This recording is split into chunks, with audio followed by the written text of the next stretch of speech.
Assalamu alaikum. I am Sarwar Jamal. I would like to deliver my lecture on BCS degree program files and databases under the kind guidance of College Education Department, Government of Sindh, and support and assistance of our honorable and well-esteemed Principal Professor Khalda Parveen. After today's lecture, we will be able to learn database architecture. We will be able to define and differentiate among one-tier, two-tier, and three-tier architecture, define client-server architecture and its drawbacks, develop a general understanding of NC Spark three-level architecture, advantages and disadvantages of three-level architecture. Database architecture. Database architecture helps in design, development, implementation, and maintenance of a database. As we all know, database architecture uses a programming language to design a particular type of software for businesses and organizations. Database architecture focuses on design, development, implementation, that is store and organize information for businesses, agencies, and institutions. A database architect develops and implements software to meet the need of users. The design of a database depends on its architecture.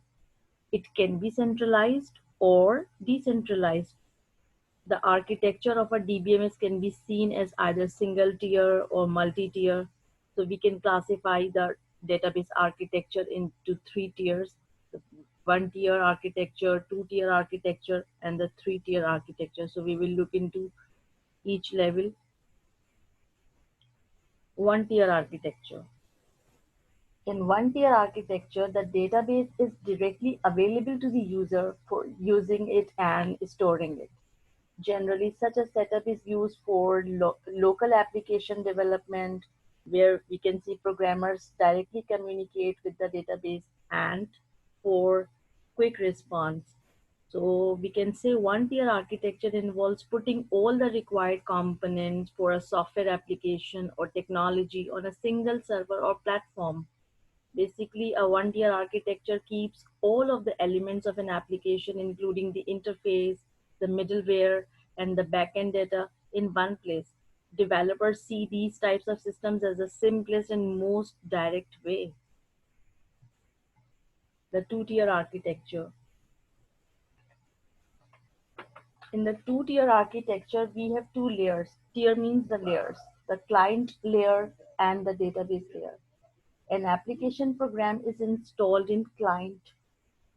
So we can see two-tier architecture is used for application programs that run on client side. The application programs on the client side can directly communicate with the database management system at the server side.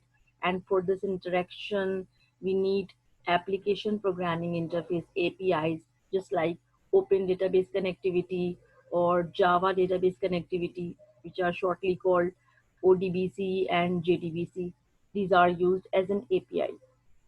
So basically, they act as an interface to establish communication between the client and the application.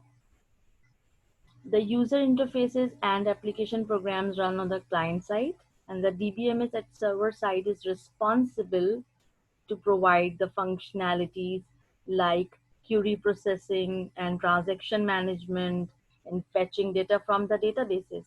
So all these are the tasks of a DBMS. As we know, that database is stored in that database management system server. As we can see in this picture, we can see the two layers: the client layer, the client side, and the database server side. So an application program is installed in client machine.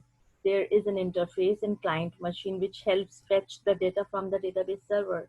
It means we have already talked about APIs, the application programming interfaces, the ODBC and JDBC.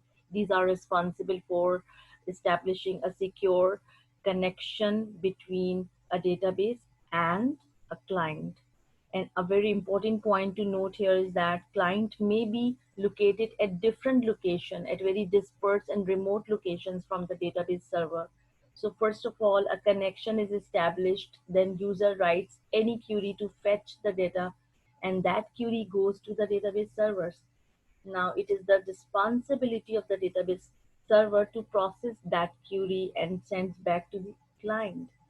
An application program may be written in any high-level language program, that may be Java, PHP, or any other high-level language program. And that application program goes to the database server using API, and it is executed. And the required data is then fetched from the database server to the client. And this is how the two-tier architecture works. And it is also called client-server architecture. Let's take an example of a bank. We go to the bank to withdraw or deposit amount. Then we can give check or deposit slip to the cashier or customer representative. Then he enters amount and processes into his machine. That is the client machine, which is directly connected to the database server. Then the database server proceeds our request and sends data back to client machine. So that's all about two-tier architecture. This is how it works. As we can see, there is a direct communication between the client machine and the database server. So that is why it is fast. Now we will discuss a few advantages of the two-tier architecture. The maintenance is very easy because clients are limited. The authorized clients are limited. So it is easy to maintain the two-tier architecture or the client server architecture. If we talk about some of the disadvantages of two-tier architecture, then first of all, the first very important issue arise here is scalability issue. And users are not limited due to the tremendously increasing number of users, and they are increasing and they are accessing data at any time. So this two-tier architecture fails due to scalability issues because a great number of people or users accessing try to access the data at the same time simultaneously from any location, from any remote location, and there is no compulsion, no restriction, no constraint or limitation. Any amount of data can be accessed. So here scalability issues arise. Now the second disadvantages is security issue. As clients are interacting with database directly, which increases the vulnerability. If client directly interacts with data, then problems may arise. That is why we can say the system becomes vulnerable, less secure. All clients try to access database servers and initiates query directly at a time, and database servers in two-tier architecture processes all queries and fetches data of all clients simultaneously, then definitely the bottleneck problem may arise here due to the heavy workload on database server. So these are some of the issues. Now we will discuss about the three-tier architecture. The three-tier architecture was developed in 1975 by Standards Planning and Requirement Committee (SPARC) of American National Standard Institute Committee (NC). NC SPARC developed this architecture, and this architecture contains, it is almost similar to the client server architecture except for the addition of a middle layer, that is the application layer or the business logic layer. It contains another layer between the client and the server. In this architecture, client cannot directly communicate with the server. As we have seen in the two-tier architecture, there was a direct communication between a client and the database server, but here the client cannot communicate directly with the server. There is a middle level layer which is called the business logic layer. We will discuss. The application on the client end interacts with an application server which further communicates with the database system. Here the application program which is residing on the client end, it interacts with the application server. So there is an application server in the mid which further communicates with the database server or the database system to fetch or to retrieve the data. So the three-tier architecture is mostly used in web applications. Let's see how does it work. We can see the three components or the three layers: the client layer, the application server layer, and the database layer.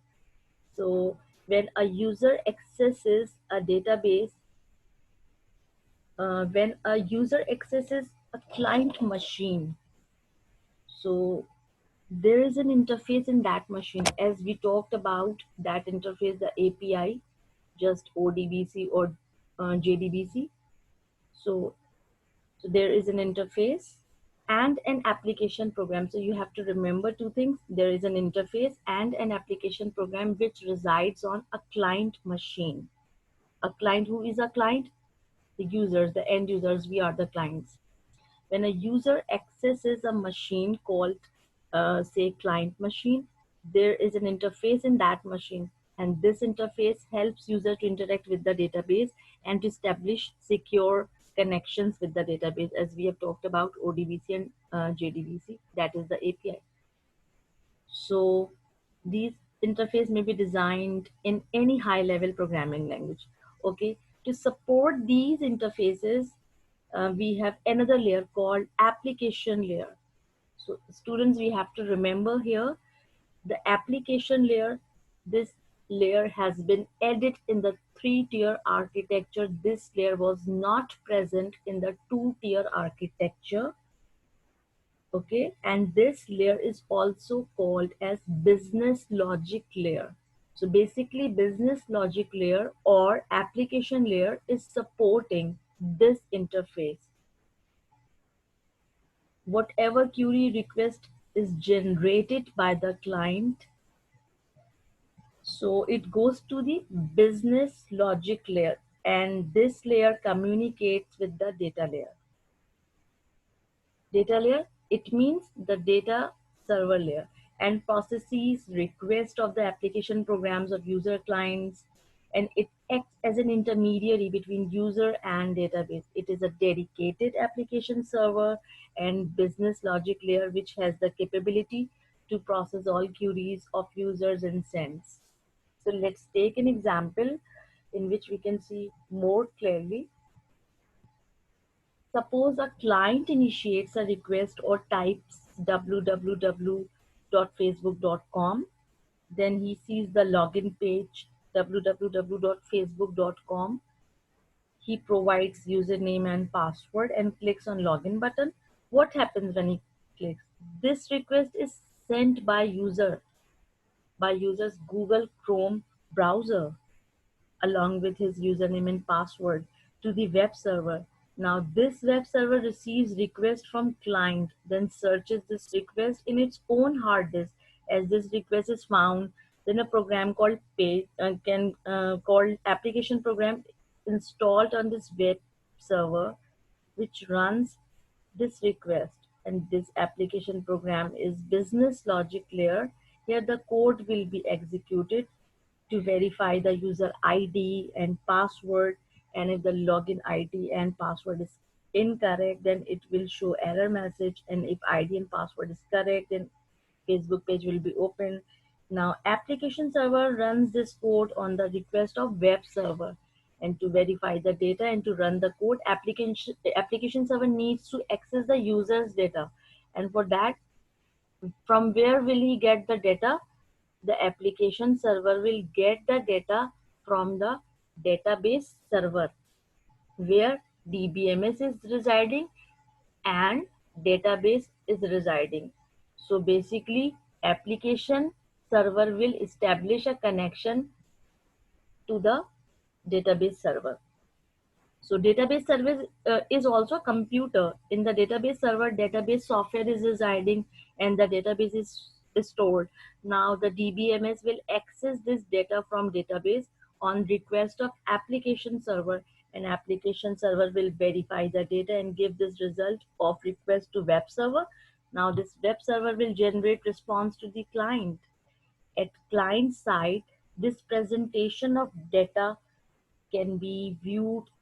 That is why it is called as presentation layer. As we can see, this client side, all these programs and the user interfaces are residing or installed or stored at the client computer. That is representing the presentation tier or the presentation layer as well. Now, as we can see, business logic layer, the application server, this is the application server is responsible for processing business logic. That's why it is called business logic layer. So application server is also called as business logic tier or layer. And we have to remember, it serves as an intermediary between the client and the database management system and the database. So we have to remember this. Basically, application server is a dedicated server. All right. It receives or collects this request from the user, and then it sends all the queries of the user to the database server. Okay, after the business logic tier, we have to see the next tier, that is the data access tier or layer. At database server, database is accessed by database management system. As we know that the database who will retrieve the data, whatever queries which have been received so far from the application server, all these queries are processed by the DBMS. At database server, database is accessed by DBMS, and DBMS provides all services. So this layer is called data access layer.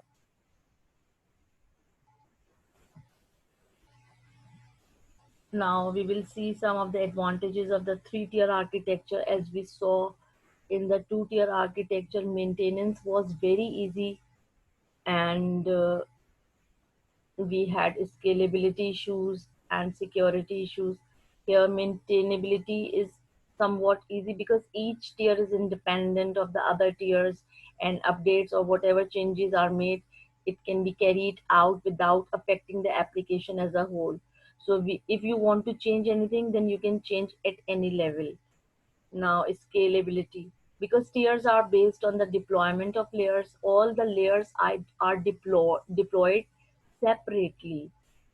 They are physically separated, they are logically separated as well. Scaling out an application is reasonably straightforward. So here is scalability issues. Just think of the scalability issues which arose in the two-tier architecture which we discussed, that how many number of users are accessing the data, at what time, from which location. So all these questions are answered here in the three-tier architecture. No matter how many persons or users or clients are accessing or trying to access the data at the same time simultaneously, so there is no issue. It is one of the advantage.